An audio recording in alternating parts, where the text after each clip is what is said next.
أعوذ بالله من الشيطان الرجيم بسم الله الرحمن الرحيم يسألونك ماذا أحل لهم قل أحل لكم الطيبات وما علمتم من الجوارح مكلبين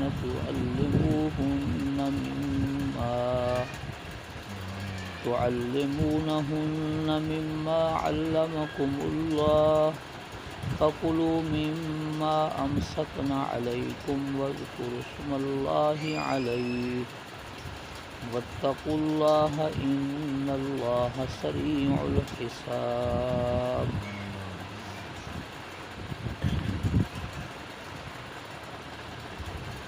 سورۃ مائدہ کی یہ آیت نمبر 4 ہے. اس آیت میں اللہ تبارک و تعالی نے بعض صحابہ کے سوال کے جواب میں اس آیت کو اتارا.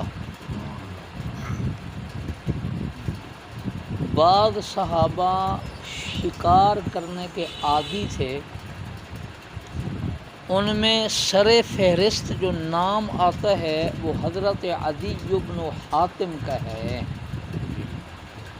یہ شکار کرتے تھے اور شکار کے بارے میں حضور علیہ الصلاۃ والسلام سے مسائل پوچھا کرتے تھے. اکثر حدیثوں میں جو شکار کے متعلق مسائل پوچھے گئے ہیں وہ یہی پوچھنے والے حضرت عدی بن حاتم رضی اللہ عنہ ہیں. تو انہوں نے حضور علیہ الصلاۃ والسلام سے سوال پوچھا کہ یہ جو شکار کے جانور ہیں جن کا ہم پہلے سے شکار کرتے تھے، کیا شریعت میں ان کے حکم کے اندر کچھ تبدیلی ہے؟ ہم کس جانور کے ساتھ شکار کر سکتے ہیں؟ کیا ہمارے شکار کرنے کی وجہ سے جو شکار ہیں وہ سارے کے سارے حلال ہو جائیں گے یا کوئی خاص شرائط ہیں تاکہ ہمیں پتہ چلے کہ ہم انہی شرائط کے مطابق شکار کریں؟ تو اللہ تبارک و تعالی نے اپنے نبی کی زبانی ان حضرات کو جواب دیا. پہلی بات تو یہ ارشاد فرمائی یسألونک، یہ لوگ آپ سے سوال کر رہے ہیں ماذا احل لہم، کہ ان کے لیے کون کون سے جانور شکار والے حلال ہیں، یہ آپ سے پوچھتے ہیں. تو قل، آپ ان کو فرمائیے احل لکم الطیبات، جتنے پہلے سے حلال جانور آ رہے ہیں اور تم لوگ ان کو حلال اب تک سمجھتے ہو، اب بھی وہ تمہارے لیے حلال ہے. جن جانوروں کی طبیعت میں اچھائی ہے، ان کے گوشت کے اندر فوائد ہیں، تو شریعت نے ایسے جانوروں کو انسانوں کے لیے حلال قرار دیا ہے. جن جانوروں کے گوشت کے اندر نقصان ہے، انسانی صحت کے لیے یا انسانی اخلاق کے لیے، اللہ پاک نے ان کو ناجائز قرار دے دیا. کیونکہ گوشت انسان کے جسم کا حصہ بنے گا، تو جس گوشت کے اندر اچھائیاں ہوں گی یا اچھائیاں تھیں، اللہ نے ان کو حلال قرار دیا. اور جس گوشت میں اچھائی نہیں، بھلائی نہیں، اس گوشت کو اللہ پاک نے حرام قرار دے دیا. تو اب اللہ پاک نے سوال کے پہلے جز کا جواب تو دے دیا کہ جو اب تک حلال تھے اب بھی حلال ہیں. ساتھ دوسرے جز کا جواب دیا کہ کچھ شرائط ہیں تب جا کر وہ شکار تمہارے لیے حلال ہوگا۔ کچھ تو جانور ہیں جن کا شکار کیا جاتا ہے، اور کچھ وہ چیزیں ہیں جن کے ذریعے شکار کرنا ہے۔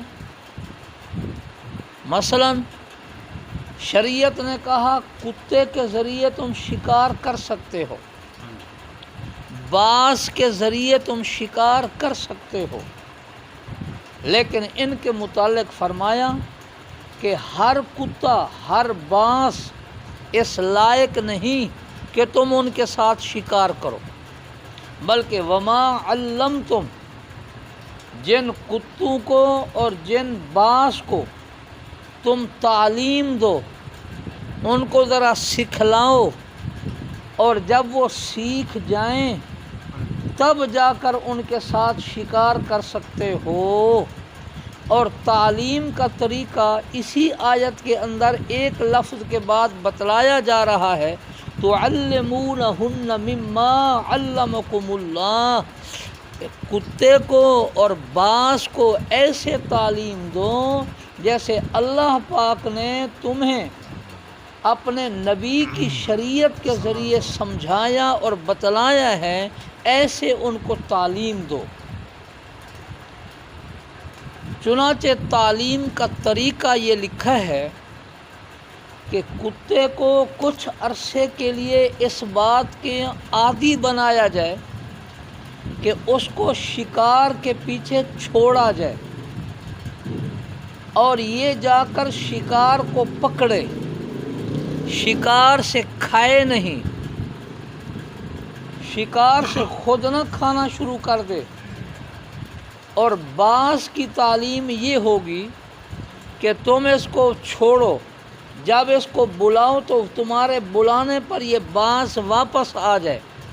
تو ایسے کتے اور ایسے باز کا شکار جائز ہوگا۔ اگر ایسا کتا اور ایسا باز نہیں ہے پھر ان کا پکڑا ہوا شکار جائز نہیں ہوگا۔ چنانچہ پہلی شرط یہ ہے کہ ان کو تعلیم دو، کتا سیکھ جائے اور تمہاری تعلیم کے مطابق عمل کرنے والا بن جائے، باز بھی سیکھ جائے۔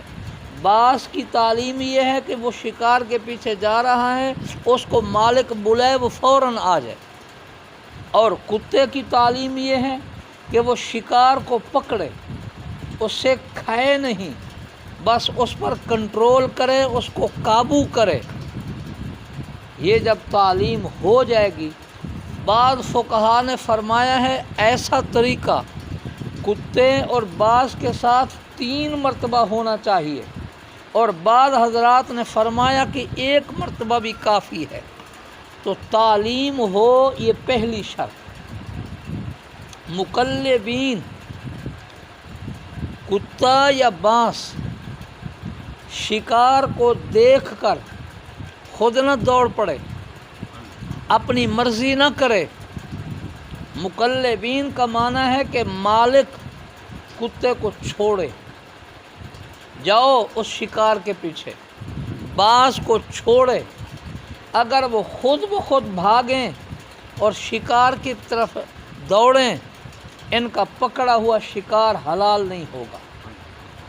تو مکلبین میں دوسری شرط آ گئی کہ باز یا کتے کو چھوڑا جائے، تو ان کا یہ چھوڑنا یہ ان کی دوسری شرط ہے کہ آپ کے چھوڑنے کے ساتھ وہ جائیں تو ٹھیک، اگر اپنی مرضی کے ساتھ چلے جائیں تو پھر ان کا پکڑا ہوا شکار حلال نہیں ہے۔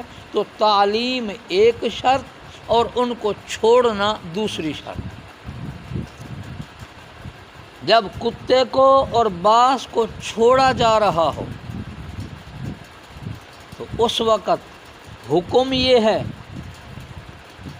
فَكُلُوا مِمَّا أَمْسَكْنَا عَلَيْكُمْ، یہ اس شکار کو پکڑ کر قابو کر لیں۔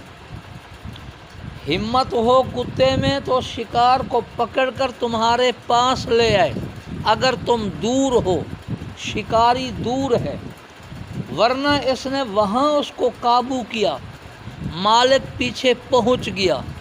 اب جب مالک پیچھے پہنچ گیا، یہ جا کر اگر وہ زندہ ہے تو اس کو ذبح کرے گا، اگر اس کے پکڑنے سے وہ وہیں مر گیا تو اب وہ حلال ہے۔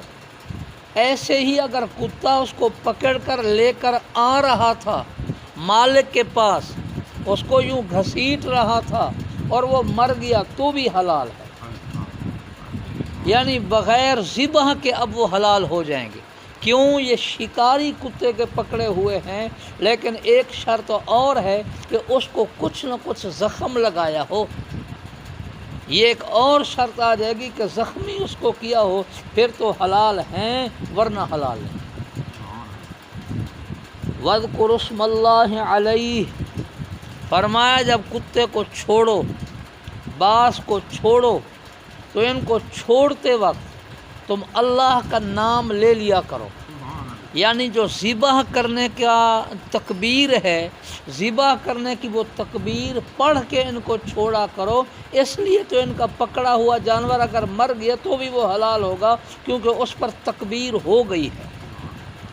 ان کو چھوڑتے وقت اللہ کا نام لیا کرو، اور یہ اللہ کا نام جب لے لیا جائے، بسم اللہ اللہ اکبر کہہ کر چھوڑ دیا جائے گا، تو اب وہ جانور جو ہے وہ حلال ہو جائے گا۔ شکار پکڑنا شریعت نے اس کو جائز قرار دیا ہے، چاہے وہ پرندوں کا ہو، چاہے وہ جنگل میں رہنے والے جانوروں کا ہو، اس کو جائز قرار دیا ہے۔ اور اپنا شریعت نے اس کی اجازت بھی دی ہے۔ شکاری کو اجازت ہے کہ وہ شکار پکڑے، خود بھی کھائے، دوسروں کو بھی کھلائے، اس کی کوئی رکاوٹ نہیں۔ لیکن شکار پکڑنے کی جب عادت ہو جاتی ہے تو یہ ایک نشہ ہو جاتا ہے، آدمی کو پھر کسی چیز کی توفیق نہیں ہوتی، بس اس کو ایک دھن سوار ہوتی ہے، جیسے کرکٹ والے لڑکوں کو ایک دھن سوار ہوتی ہے کہ جب تک جیتیں گے نہیں یہاں سے نہیں ہٹیں گے، چاہے کوئی بلاتا رہے، نماز فوت ہو جائے، بھوکے رہ جائیں گے، ماں باپ بلائے، کچھ ہو جائے، یا جن کو کرکٹ دیکھنے کا شوق ہے اگر وہ میچ دیکھنے کے لیے ٹی وی پر بیٹھے ہوں تو جب تک وہ ختم نہیں ہوتا وہاں سے اٹھتے نہیں ہیں۔ ایسے ہی شکار کا بھی ایک نشہ ہوتا ہے، جیسے کرکٹ کا ایک نشہ ہوتا ہے۔ تو اللہ پاک چونکہ انسانوں کی نفسیات کو جاننے والے ہیں، اس لیے انسانوں کو تنبیہ کرتے ہوئے فرمایا واتقوا اللہ، اللہ سے ڈرتے رہنا، شکار کے پیچھے لگ کر اللہ پاک کی نافرمانی نہ کرنا، کہ کہیں نماز فوت ہو جائے، کہیں تمہارے دوسرے ضروری کام جو ہیں وہ رہ جائیں، ایسے نہ کرنا۔ جتنی حد تک اجازت ہے شکار کے لیے جاؤ، شکار کو پکڑو اور پھر واپس آ جاؤ۔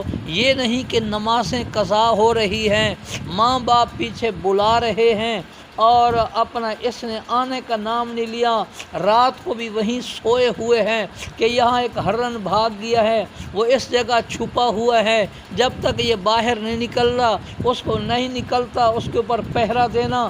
چاروں طرف شکاری کھڑے ہو گئے اور اب عشاء کی نماز بھی گئی، صبح کی نماز بھی گئی اور اس سے پہلے مغرب کی نماز بھی گئی۔ ایسے کئی شکاریوں کے واقعات ہیں کہ وہ نمازوں کو قضا کر دیتے ہیں، نمازوں تک کے قریب نہیں آتے۔ اس لیے اللہ پاک نے جہاں احکام بتلائے ہیں وہاں انسانوں کی تربیت بھی کی ہے۔ فرمایا واتقوا اللہ، اللہ سے ڈرنا، کہ اللہ کی اجازت تو ہے لیکن اس اجازت کے اندر اتنا آگے نہ بڑھ جانا کہ ضروری کام تمہیں رہ جائیں، پھر یوں نہ سوچنا کہ بہت دیر ہے، مریں گے، قبر آئے گی، آخرت آئے گی، بہت دیر ہے، ابھی تو دنیا ہے، ابھی تو یہ کام کریں۔ اللہ نے فرمایا ان اللہ سریع الحساب، اللہ بہت جلد حساب لینے والے ہیں۔ اللہ کے حساب پکڑ میں تم آ جاؤ گے اللہ کے سامنے حساب اور پیشی کا ذرا خوف رکھو، ڈر رکھو، اس کے جو احکام ہیں ان احکام کے مطابق عمل کرو، احکام کے اندر خلاف ورزی نہ کرو۔ چنانچہ صحابہ کرام کو یہی تعلیم تھی، صحابہ کرام اس تعلیم پر عمل کرتے تھے۔ قرآن کریم کے جتنے احکام ہیں سب سے پہلے صحابہ نے ان پر عمل کیا، اور ان کے عمل کی اللہ پاک نے جگہ جگہ قرآن کریم کے اندر تعریف فرمائی ہے۔ اس لیے اگر کسی کا مزاج ایسا ہے، شکار کرنے کی عادت ہے، شکار کرنے کا مزاج ہے، تو ضرور شکار کرے، پرندوں کا کر لے، لیکن جو حدود ہیں، جو پابندیاں ہیں، ان کا خیال رکھے۔ تو اب شرائط کا خلاصہ ایک مرتبہ پھر سن لیجئے، کتے یا باز کو تعلیم دی جائے، یہ شرط نمبر 1 ہے۔ یہ وما علمتم اور تعلمونہن کے لفظ سے سمجھ میں آ رہی ہے۔ دوسری شرط ہے الجوارح، کہ کتا یا باز اس شکار کو زخمی کرے۔ یہ ہمارے امام اعظم ابو حنیفہ کے نزدیک تو یہ شرط ہے، دیگر ائمہ کے ہاں یہ شرط نہیں ہے۔ تیسری شرط مکلبین کے لفظ سے سمجھ آ رہی ہے۔ مکلبین کا معنی ہے چھوڑنا، کہ شکار پر کتے اور باز کو چھوڑا جائے، اپنی مرضی نہ کریں۔ اگر اپنی مرضی کریں گے تو ان کا پکڑا ہوا شکار حلال نہیں ہوگا۔ چوتھی شرط یہ بتلائی امسکنا علیکم، وہ مالک کے لیے پکڑ کر اس کو قابو کریں، روکیں، خود اپنی خوراک بنا کر اس کو کھانا نہ شروع کر دیں۔ اور پانچویں شرط ہے وَاذْكُرُوا اسْمَ اللَّهِ عَلَيْهِ، ان کو جب چھوڑا جائے تو اللہ کا نام لیا جائے۔ ان 5 شرطوں کے ساتھ جو شکار ہوگا وہ حلال ہوگا۔ حضرات نے بڑی عجیب بات لکھی ہے یہاں آ کر کہ دیکھو، حدیث پاک میں آتا ہے کہ جس گھر میں کتا ہو وہاں مالکوں کی روزانہ ایک نیکی روزانہ ان کی نیکیاں کم ہوتی رہتی ہیں کہ تم نے گھر میں کتا کیوں پال رکھا ہے۔ لیکن جو کتا مالک کی تعلیم کے مطابق عمل کرنا شروع کر دے، تعلیم کر لے اور سیکھ لے، اور مالک نے جو اس کو تعلیم دی ہے اس کے مطابق چلے، تو اس ایسے کتے کی شریعت نے اجازت بھی دی، کہا ایس شکاری کتے کو رکھو بھی صحیح، اس کے ذریعے شکار بھی کرو، کیونکہ یہ تمہاری تعلیم کے مطابق زندگی گزار رہا ہے۔ تو کتا اگر انسان کی تعلیم کے مطابق زندگی گزارے تو اس کے پالنے سے نیکی کم بھی نہیں ہوگی، بلکہ اس کو گھر میں رکھنے کی اجازت ہوگی۔ ایسے ہی اگر انسان بھی اللہ اور اس کے رسول کی تعلیم کے مطابق عمل شروع کرے تو جیسے جانوروں کے اندر فرق آ گیا، کتا ایک تعلیم یافتہ، ایک غیر تعلیم یافتہ، غیر تعلیم یافتہ ہو تو نیکیاں کم، تعلیم یافتہ ہو تو نیکیاں ملتی رہیں گی، نیکیاں کم نہیں ہوں گی۔ انسان بھی اگر تعلیم یافتہ بن جائے، شریعت کے حدود قیود کا اس کو پتہ ہو، تو یہ بھی دوسرے انسانوں سے بڑھ جائے گا۔ اس لیے یہ تعلیم بہت ہی اہم ہے، اور تعلیم نے جانوروں کو آگے کر دیا، انسانوں کو آگے کیسے نہیں کرے گی۔ اللہ تبارک و تعالی ہم سب کو عمل کی توفیق عطا فرمائیں۔